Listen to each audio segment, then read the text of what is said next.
Assalamualaikum warahmatullahi wabarakatuh. Perkenalkan, saya Yirus, Kandium 2016 sebagai Kepala Departemen Internal.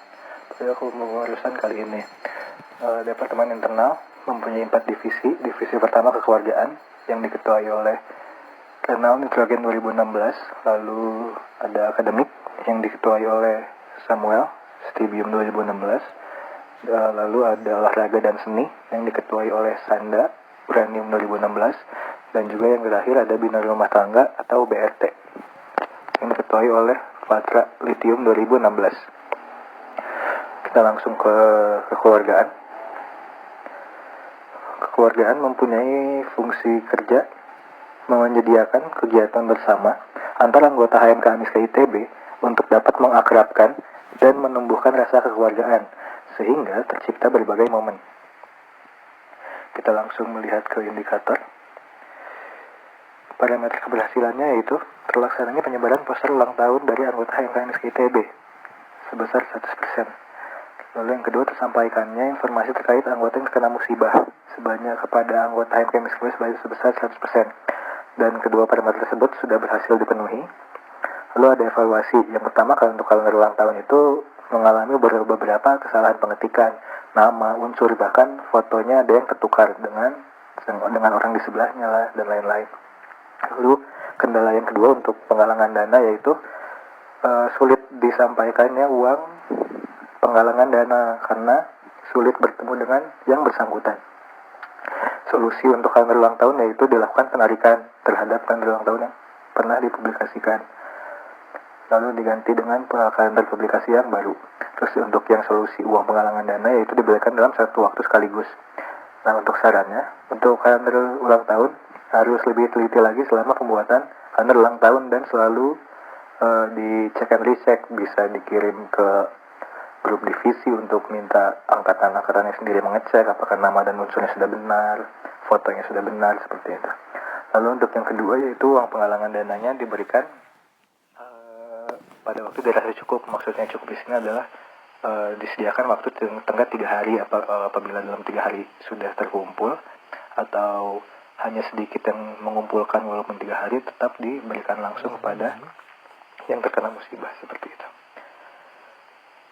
Lalu berikutnya program kerja yang pertama yaitu ada syukuran wisuda. Syukuran wisuda ini sebuah acara untuk mengapresiasi wisudawan-wisudawan yang telah lulus menyelesaikan studinya di kimia.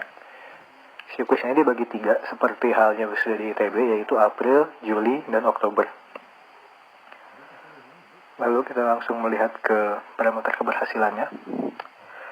Untuk yang pertama, dihadiri oleh 5 orang dosen dalam setiap syukuran wisuda. Lalu dihadiri oleh 50% wisudawan dalam setiap syukuran wisuda. Dihadiri oleh 70 anggota HMK Amiska ITB pada setiap wisnaik. Dihadiri 60 anggota HMK Amiska ITB pada setiap wisday atau arak-arakan. Yang kelima, poster apresiasi wisudawan 100% terpublikasi. Nah, untuk realisasinya yaitu semua parameter berhasil terpenuhi. Walaupun pada nomor 5, poster apresiasi wisudawan 100% itu ada yang telat, namun tetap sudah terpublikasi semuanya. Lalu ada evaluasi pada setiap kegiatan wisuda. Mungkin bisa dibaca masing-masing saja karena cukup banyak. Dan kebanyakan itu teknis sehingga bisa dibahas oleh panitianya sendiri. Lalu berikutnya ada program kerja yang berikutnya, Dies Gadolinium, yaitu acara ulang tahun HMK Amiska ITB. Nah, untuk acara ini ada beberapa indikator keberhasilan. Yang pertama, terlaksananya rangkaian acara peringatan hari ulang tahun HMK Amiska ITB. Yang kedua, rangkaian acara dihadiri oleh 80 anggota HMK Amiska, 5 alumni, 3 dosen, dan 8 HMJ lain. Untuk parameter keberhasilannya, rangkaian acara peringatan hari ulang tahun Amiska sudah terlaksana dengan Amiska FC, ada pawai, dan juga ada perayaan pada malam harinya. Lalu ada untuk kehadiran, acara dihadiri oleh 80 anggota HMK Amiska, 1 alumni, 1 dosen, dan 11 HMJ lain. Lalu kendala pelaksanaannya yang pertama yaitu tempat yang belum pasti beberapa hari sebelum hari H disebabkan miskom dari pihak CRCS dan Ketua Dies serta Humas. Lalu solusinya yaitu persiapan yang perlu dilakukan di tempat acara yang fix dilakukan dalam waktu sesingkat-singkatnya dan secepat-cepatnya. Sarannya yaitu pemilihan tempat acara dilakukan sedini mungkin untuk meminimalisir pengguna yang lain sehingga terbuka banyak opsi dengan pertimbangan masing-masing. Seperti itu. Lalu ada program kerja berikutnya yaitu Malam Jahim Biru. Malam Jahim Biru ini sebuah acara untuk mengapresiasi para angkatan paling muda di tahun ini yaitu angkatan 2018 dan memberikan jahim baru untuk mereka pakai. Nah, parameter keberhasilannya yaitu terlaksananya acara Majabir. Lalu yang kedua, acara dihadiri oleh 60% dari anggota baru HMK Amiska ITB 2018. Untuk parameter keberhasilan nomor 1 sudah terlaksana acara Malam Jaket Biru. Dan yang kedua tidak 60% karena yang hadir hanya 33 anggota HMK Amiska ITB 2018. Lalu evaluasinya yaitu jaket himpunan yang baru belum selesai dibuat oleh vendor hingga hari H. Lalu yang kedua adalah cuaca yang kurang mendukung yaitu hujan saat games outdoor. Lalu yang ketiga yaitu penentuan tempat yang mepet kurang lebih 2 minggu. Nah, solusinya untuk yang jaket himpunan itu dilakukan pembagian tidak di Majabir tetapi di lain waktu setelah semua jahimnya jadi. Lalu yang kedua, games outdoor-nya dibatalkan dan langsung di-skip dijadikan games indoor. Lalu yang ketiga yaitu persiapan hal lain yang dilakukan dirasa ditanggung diri sendiri biar tidak terlalu banyak campur tangan dan dapat dipersiapkan dengan cepat. Lalu saran untuk yang pertama, perlu dipastikan secara berkala terhadap vendor yang bersangkutan apakah jahim itu sudah ada kemajuan atau jaminan jaket selesai itu seperti apa. Lalu untuk saran kendala yang kedua yaitu games outdoor harus dilihat lagi ramalan cuacanya, lalu dilihat apakah saat cuacanya hujan masih bisa dimainkan atau tidak seperti itu. Lalu untuk yang evaluasi ketiga, fiksasi tempat dilakukan jauh hari guna persiapan yang lain dapat dipersiapkan dengan lebih matang.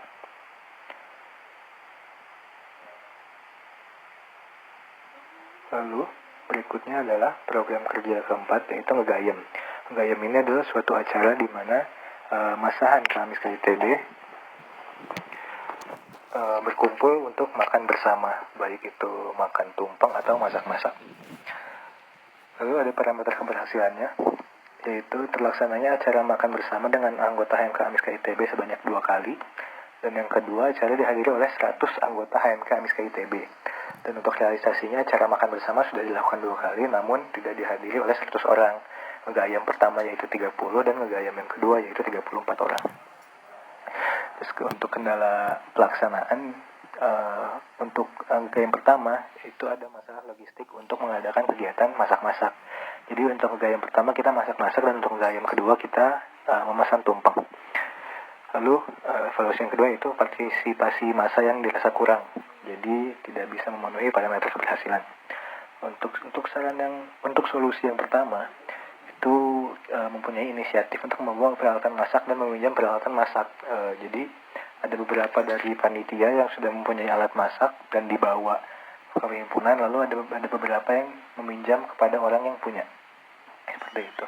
Terus untuk solusi yang kedua, berkaca pada ngegayem pertama yang kehadirannya sedikit, dibuat game berhadiah.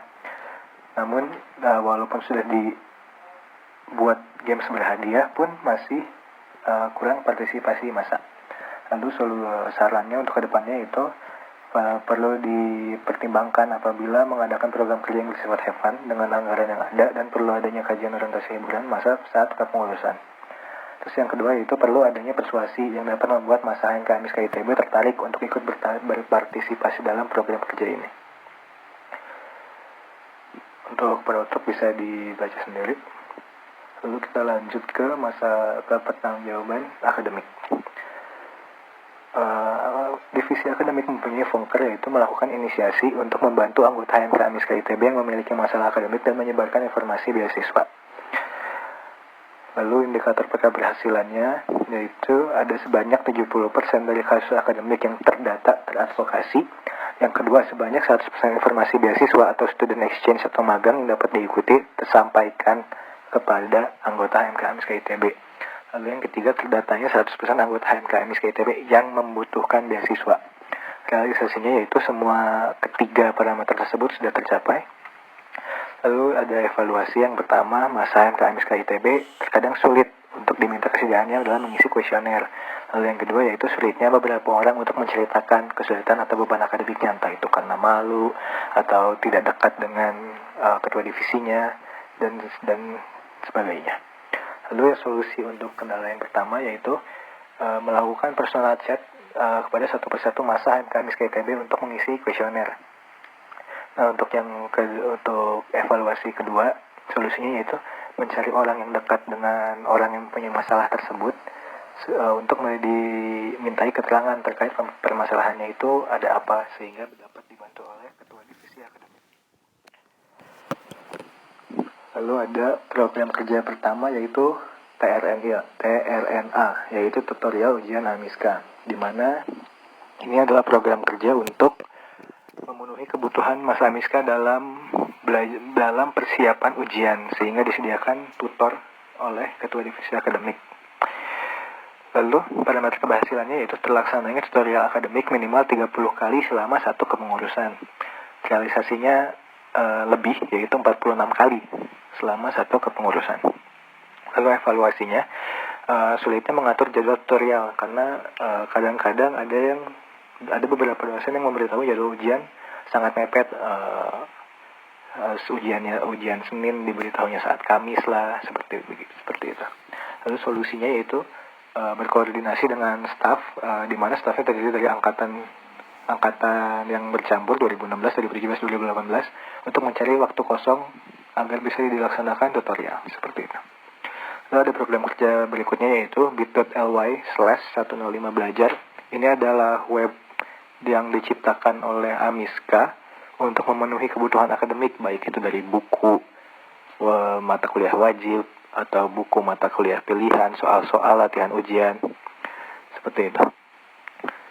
Lalu parameter keberhasilannya, tersedianya kunci jawaban untuk seluruh jumlah paket soal mata kuliah kimia dalam 2 tahun ajaran akademik terakhir yang terdapat pada bit.ly/105belajar di akhir kepengurusan. Yang kedua, tersedianya format laporan praktikum tiap laboratorium, skripsi, dan proposal penelitian. Untuk realisasinya, kunci jawaban yang tersedia adalah 29 dari 76 soal yang terdapat pada link tersebut.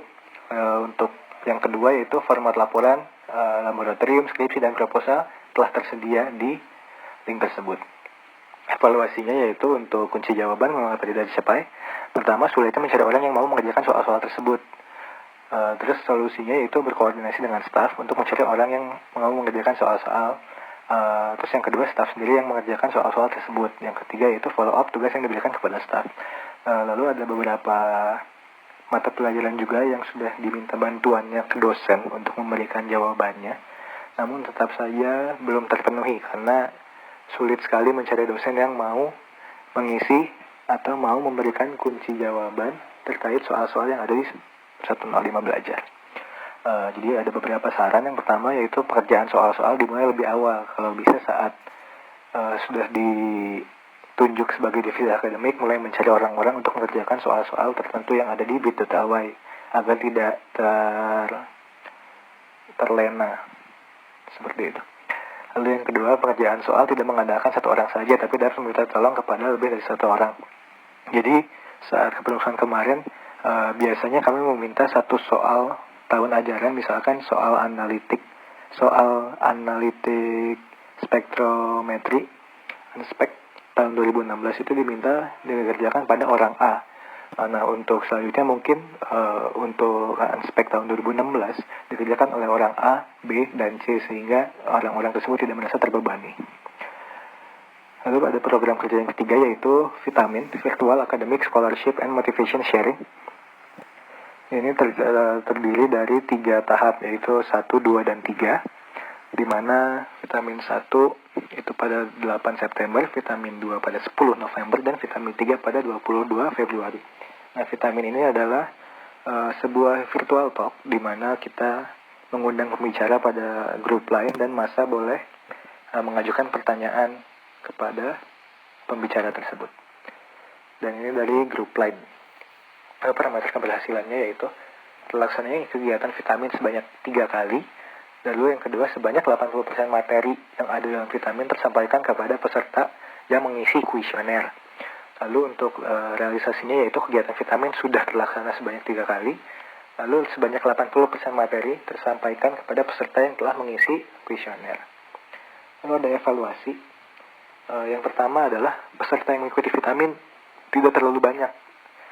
Solusinya publikasi yang lebih gencar agar informasi mengenai adanya vitamin dapat tersosialisasi.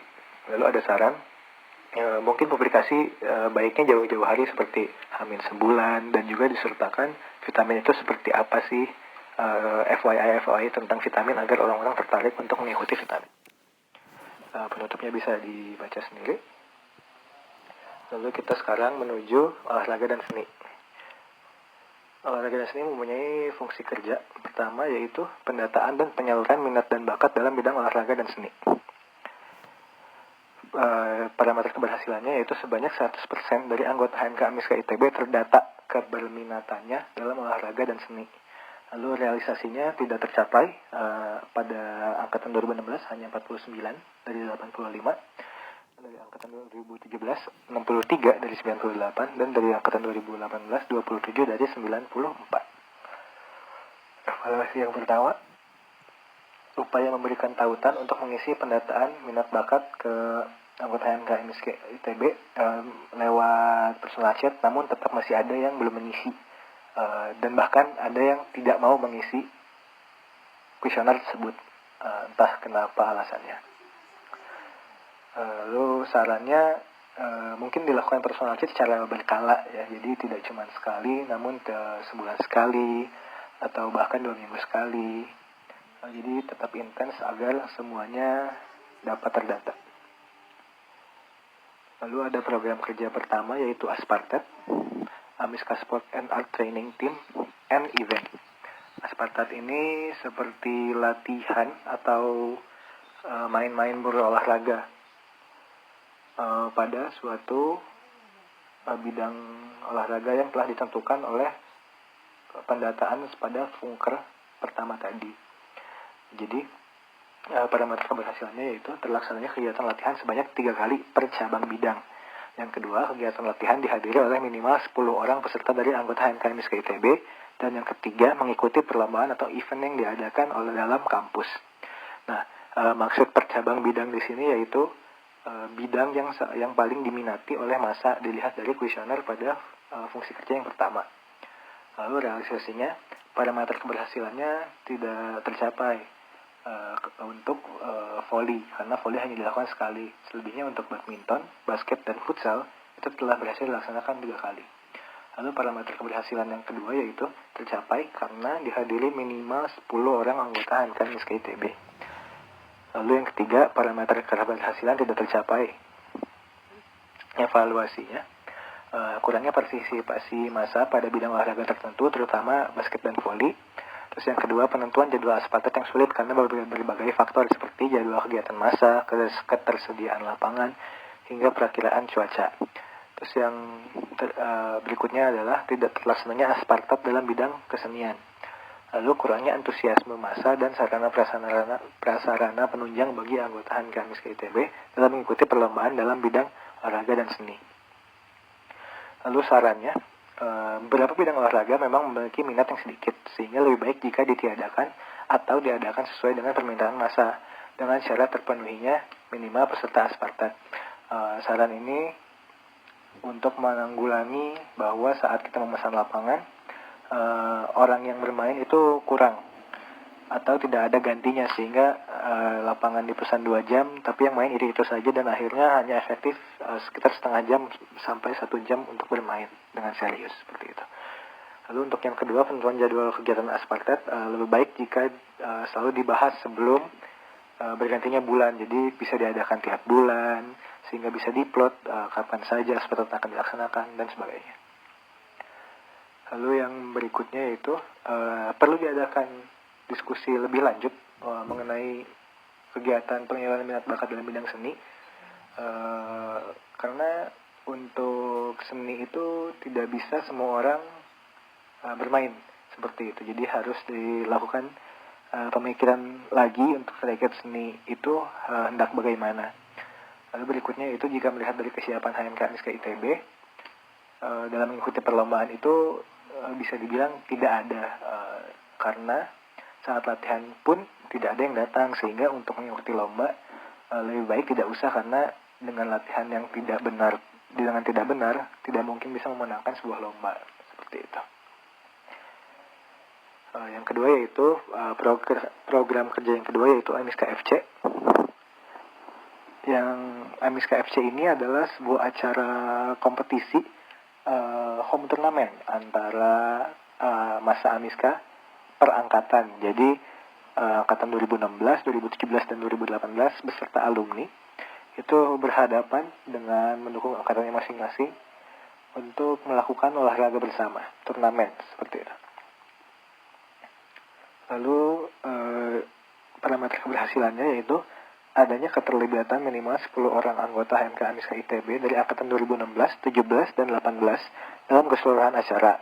Lalu yang kedua yaitu adanya keterlibatan minimal 5 orang alumni dalam keseluruhan acara. Untuk parameter keberhasilan nomor 1 itu sudah tercapai karena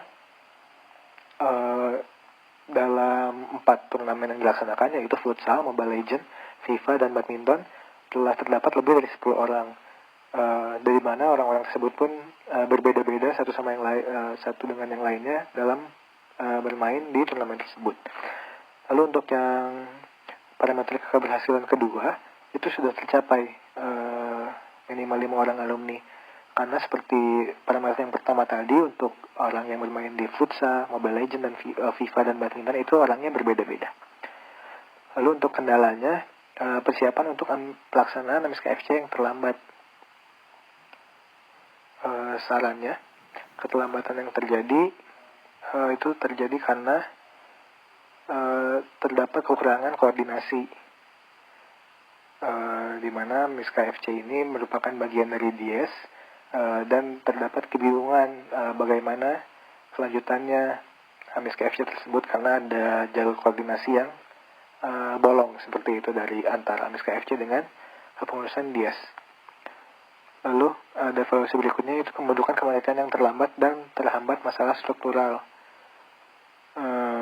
Hal ini seperti yang dibilang sebelumnya yaitu terhambat untuk jalur koordinasi antara ketua AMISK FC dengan ketua DIES, karena AMISK FC merupakan sebuah pra-event DIES, sehingga dibingungkan apakah AMISK FC ini merupakan bawah dari DIES atau bagaimana seperti itu. Lalu ada penentuan jadwal yang sulit sehingga berdampak pada persiapan proker termasuk publikasi, technical meeting, dan penyewaan lapangan. Sama seperti kendala sebelumnya, yaitu terjadi miskomunikasi antara panitia DIES dan panitia AMISK FC sehingga koordinasi sangat sulit dilakukan. Jadi kebanyakan evaluasi tentang AMISK FC ini adalah terkendala pada jalur koordinasi antara panitia DIES dan panitia AMISK FC sendiri, sehingga memunculkan kebingungan yang seharusnya tidak terjadi seperti itu. Lalu yang berikutnya ada Bina Rumah Tangga atau BRT. BRT mempunyai fungsi inventarisasi dan pengadaan barang. Lalu parameter keberhasilannya yaitu terdapat daftar inventaris barang himpunan serta terlaksananya pengadaan barang yang diperlukan oleh masa AMISK. Untuk parameter keberhasilan tersebut sudah terdapat daftar inventaris barang himpunan pada tautan bit.ly/inventaris AMISK dan sudah dilakukan pengadaan barang. Evaluasinya yang pertama yaitu sulit untuk memperbaharui daftar inventaris karena barang tidak selalu kembali ke tempatnya. Evaluasi yang kedua yaitu adanya barang yang akan digunakan namun hilang dan sulit ditelusuri. Yang ketiga, kurangi informasi vendor yang murah dan dekat. Sarannya yaitu inventarisasi dilakukan di awal kepengurusan dengan menunjuk seorang staf untuk bertanggung jawab tentang inventaris tersebut. Lalu yang kedua yaitu menyimpan barang-barang penting yang rentan hilang di loker BRT. Dan yang ketiga yaitu komunikasi dan sharing dengan divisi serupa dari himpunan lain. Lalu ada program kerja yang pertama yaitu pirolisis. Ini piket rutin lingkungan sekre Amiska. Pirolisis ini terdiri dari 2 bagian.